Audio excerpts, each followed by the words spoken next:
Barangay Hinebra Fanatics ka rin ba tulad ko? Palike and share naman dyan. At kung pwede pakisubscribe na rin. Maraming salamat.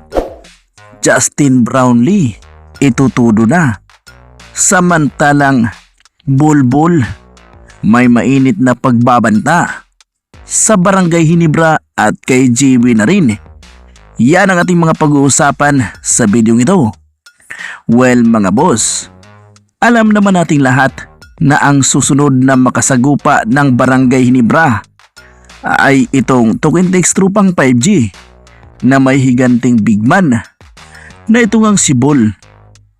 Ngunit ayon sa report, sa ngayon ay tudo ensayo na nga ngayon ang kupunan na Barangay Hinebra. Matindi ang kanilang pagpapakondisyon, pinaghahandaan ang Tukintex Trupang 5G.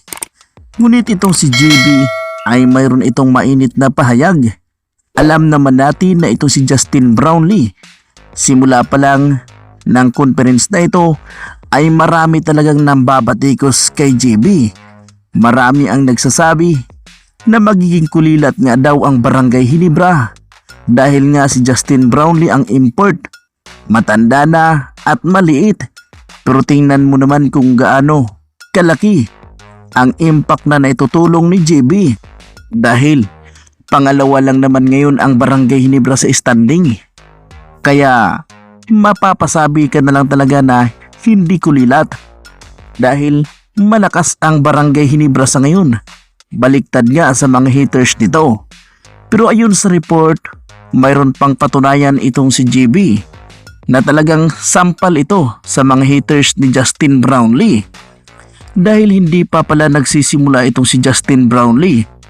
Ang tunay na simula ay pagdating sa playoffs mga boss.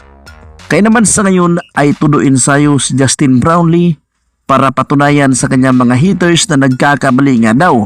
Kaya kaabang-abang ang susunod na performance ni Justin Brownlee. Lalo na't itong Tukintex Trupang 5G ang kanilang makasagupa na talagang ito ay kinakatakutan din sa kupunan na ito. Well, ayon sa report, itong si Bull ay mayroon din itong sinabi na excited na nga daw umano niyang makasagupa ang Barangay Hinebra na may Justin Brownlee. Na curious itong si Bull mga boss. Dahil nga si JB ngayon ay hindi nga natin may pagkaila na sikat talaga ito sa Pilipinas. Kaya naman gusto niyang makasagupa at gusto niya talagang talunin ang Barangay Hinebra. Well, abangan natin kung kaya ba yan ni Bull na mag-isa laban sa 5 player sa loob ng court. Kung kayo ang tanungin, ano ang inyong masasabi dito nga sa mainit o mayabang na pahayag ni Bull na kaya nga daw nilang talunin ang Barangay Hinebra ni Justin Brownlee?